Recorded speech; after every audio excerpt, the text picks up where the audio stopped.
ओळखलं आणि त्यांनी काय केलं की आपलं समर्पण त्याला केलं आणि समर्पण केल्यानंतर तो त्याची भक्ती करू लागला. त्याच काळामध्ये त्यांनी काय केलं की त्या ठिकाणी द चर्च ऑफ नेटिव्हिटी अशा पद्धतीच्या नावाचं एक चर्च काढलं आणि चर्च काढल्यानंतर ते चर्च इसवी सन 330 पासून आजही त्या ठिकाणी चालू आहे आणि आजही त्या ठिकाणी भक्ती केली जाते.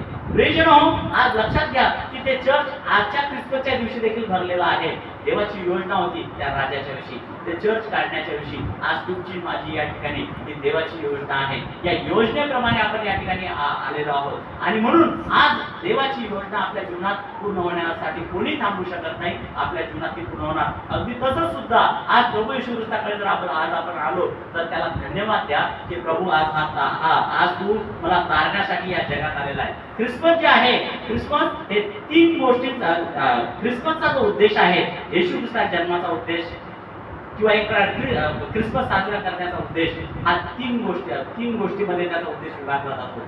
पहिली गोष्ट म्हणजे ख्रिसमस म्हणजे काय, तर हे सेलिब्रेशन आहे. लोक आनंद करतायत. आता आमच्या पोरी आम्ही या ठिकाणी लोक नाचून देवाची स्तुती करत होतो. सेलिब्रेशन आहे. दुसरा उद्देश काय आहे, ते सॅल्वेशन आहे. येशू ख्रिस्ताचा जन्म होणं आणि जन्म आमच्या पापांसाठी मरण्यासाठी झालेला आहे, म्हणून ते सॅल्वेशन आहे. सॅल्वेशन आहे. आणि तिसरी गोष्ट जी आहे ख्रिसमस काय आहे, तर हे मोटिवेशन आहे. आज ख्रिसमस जो आहे हे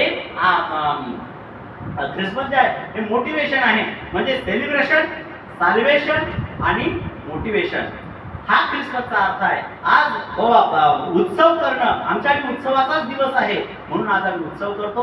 दुसरी गोष्ट, आमच्या तारणाचा तो एक प्रकारचा एक भाग आहे, म्हणून आम्ही त्याला आमचं तारण व्हावं यासाठी तो जगात आलेला आहे आणि आमचं तारण त्याच्यामुळे झालेलं आहे. आणि त्याच्यानंतर तिसरी गोष्ट, याच्यामध्ये मोटिवेशन होते. आणि मोटिवेशन म्हणजे काय, तर आज जे लोक चुकीच्या मार्गाने चाललेले आहेत, आज पापाच्या मार्गाने चाललेले आहेत, तर त्यांनी आपला मार्ग वळवावा आणि येशू ख्रिस्ताला आपल्या अंतःकरणामध्ये जागा द्यावी. तर जर आज तुम्ही जर येशू ख्रिस्ताला आपल्या अंतःकरणामध्ये जागा देत असाल तर नक्कीच एक प्रकारे तो तुमच्या जीवनात खरी शांती देईल आणि तो तुम्हाला आशीर्वाद देईल. शेवटची गोष्ट फक्त मी तुम्हाला मेंढपाळांच्या विषयी सांगतो आणि माझा संदेश या ठिकाणी संपवतो. त्या ठिकाणी काय झालं की जेव्हा प्रभू येशू ख्रिस्ताची जी वार्ता आहे, तर जेव्हा प्रभू येशू ख्रिस्ताचा जन्म इस्रायल देशामध्ये गाईच्या गोठ्यात झाला, तर गाईच्या गोठ्यात झाल्यानंतर त्याला त्या गव्हाणीत ठेवलेलं होतं. आणि आम्हाला आनंदाची गोष्ट ही वाटते की आम्ही या ठिकाणी जे प्रार्थनेला बसतो ना, तर ही जागा पण गाईच्याच गोठ्याची आहे. बरोबर आहे ना,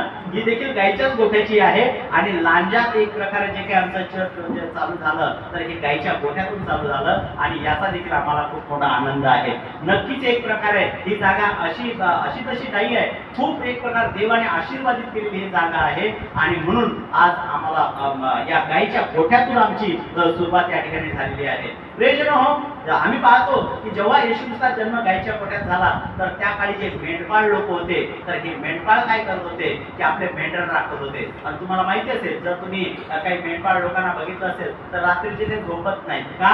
कारण की त्यांच्या मेंढरांना धोका असतो आणि मग हिंस्र पशूंपासून त्यांच्या मेंढरांना धोक्यामुळे ते जागरण करत होते. शेकोट्या पेटवत होते. शेकोट्या पेटवून आपलं अंतर त्या ठिकाणी शेकत होते. सर्व मानवजात, सर्व लोक ज्या ठिकाणी रात्र आहे त्या ठिकाणी लोक आराम करत होते. सगळं इस्रायल देशामध्ये लोक झोपली होती, परंतु मेंढपाळ त्या ठिकाणी जागे होते. आणि मग काय झालं की प्रभू येशू ख्रिस्ताच्या जन्माची जी पहिली वार्ता जी आहे, ही पहिली वार्ता जर कोणाला सांगण्यात आली तर देवदूतांनी मेंढपाळांना सांगितली होती. मेंढपाळांना. आणि मग मेंढपाळांना सांगितल्यानंतर त्या ठिकाणी देवदूत जे आहेत, आपण त्या ठिकाणी पाहतो की त्याच परिसरात मेंढपाळ रानात राहून रात्रीच्या वेळी आपले कळप राखत होते. आणि तेव्हा प्रभूचा दूत त्यांच्यावर उभा राहिला आणि प्रभूचे तेज त्याच्या भोवती प्रकाशले आणि त्यांना मोठी भीती वाटली. आणि तेव्हा देवदूत त्यांना म्हणाला, भिऊ नका, कारण पहा, जो मोठा आनंद सर्व लोकांस होणार आहे त्याची सुरुवात मी तुम्हाला सांगतो की ही की तुमच्यासाठी आज दाविदाच्या गावात तारणारा जन्मलेला आहे आणि तो ख्रिस्त प्रभू आहे. आणि तुम्हास खूण ही की बाळंत्याने गुंडाळलेले व गव्हाणीत ठेवलेले एक बाळ तुम्हास आढळेल. इतक्यात स्वर्गातील सैन्याचा समुदाय त्या देवदूताजवळ अकस्मात प्रकट झाला आणि देवदूत देवाची स्तुती करून म्हणाले, ऊर्ध्वलोकी देवाला गौरव आणि पृथ्वीवर आमच्या ज्याच्यावर त्याचा प्रसाद प्रसाद झालेला आहे त्यात शांती असो. तर काय झालं की मग हे जे मेंढपाळ आहेत देवदूत या ठिकाणी आले आणि त्यांनी त्या ठिकाणी त्या लोकांना सुवार्ता सांगितली की आज दाविदाच्या गावात तारणारा जन्मलेला आहे आणि तो ख्रिस्त प्रभू आहे आणि त्याची पुण्य आहे की गव्हाणे बाळंत्यात गुंडाळलेलं बाळ आहे. मला त्यामध्ये आणखी एक गोष्ट सांगावीशी वाटते की काय झालेलं आहे की मेंढपाळांनी काय केलं की ती वार्ता ऐकली आणि धावत सुटले. धावत सुटल्यानंतर त्या बेथलेहेम मध्ये त्या गाईच्या गोठ्याच्या तिथं गेले आणि गेल्यानंतर त्यांनी अक्षरशः जे देवदूतांनी त्यांना सांगितलं ते त्यांनी आपल्या डोळ्यांनी पाहिलं की होय त्या ठिकाणी योसेफ आहे, मरिया आहे आणि त्या ठिकाणी येशू बाळ आहे आणि ते गव्हाणे ठेवलेलं आहे. ती गोष्ट त्यांनी पाहिली आणि पाहिल्यानंतर काय झालं की लगेच पुढे नंतर आणखी जर तुम्ही वाचलं तर 17 वर्षामध्ये की त्यांनी त्याच पाहिल्यावर त्या बाळकाविषयी त्यांना जे कळविण्यात आलं होतं ते त्यांनी जाहीर केलं. आता ते मेंढपाळ जे आहेत त्यांनी त्या ठिकाणी ते गाईच्या गोठ्यात बघितलं की बाळ जन्मलेला आहे. त्यांनी तो आनंद देवदूतांनी सांगितलेली गोष्ट ही पाहिली आणि पाहिल्यानंतर लगेच लोकांच्या मध्ये त्यांनी जाहीर केली आणि लोकांना त्यांनी सांगण्याचा प्रयत्न केला. लक्षात घ्या की आज दाविदाच्या गावात तारणारा जन्मलेला आहे. आज प्रभू येशू ख्रिस्त तुमच्या पापांच्या क्षमेसाठी जन्मलेला आहे. आज तुमचा तारणारा म्हणून जन्मलेला आहे. ही गोष्ट त्यांनी सांगायला सुरुवात केली. आता लक्षात घ्या यांनी प्रचाराला सुरुवात केली. किती काळ हे प्रभूच्या बरोबर राहिले असतील. जेव्हा ते त्या ठिकाणी आल्यानंतर ते काय 17-18 वर्ष त्या ठिकाणी त्या बाळाकडे बघून नुसतं त्या बघण्यातच त्यांनी वेळ घालवला असेल का?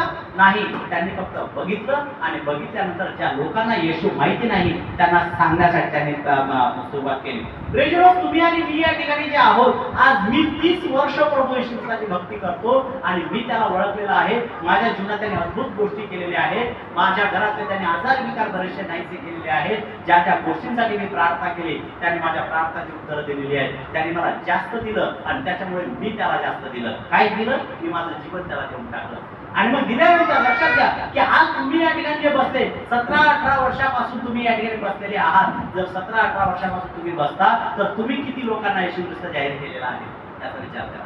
जर एक प्रकारे जोपर्यंत तुम्ही येशू ख्रिस्त हा इतरांपर्यंत जाहीर करणार नाही तोपर्यंत तारण त्यांच्यापर्यंत कसं पोहोचेल, खरी शांती त्यांच्या जीवनात कशी पोहोचेल. म्हणून आपण त्या मेंढपाळांकडून शिकूया आणि मेंढपाळांनी आज जो काही जो ख्रिसमस आहे जो आनंद त्यांनी घेतला आपल्या डोळ्याने त्यांनी आशीर्वाद बघितला तर तुम्ही देखील जर प्रभू येशूसाठी आपलं अंतःकरण उघडायला तयार असाल तर तो खरा आनंद आणि खरी शांती तुमच्या जीवनात देईल आणि तुम्हाला आशीर्वाद देईल.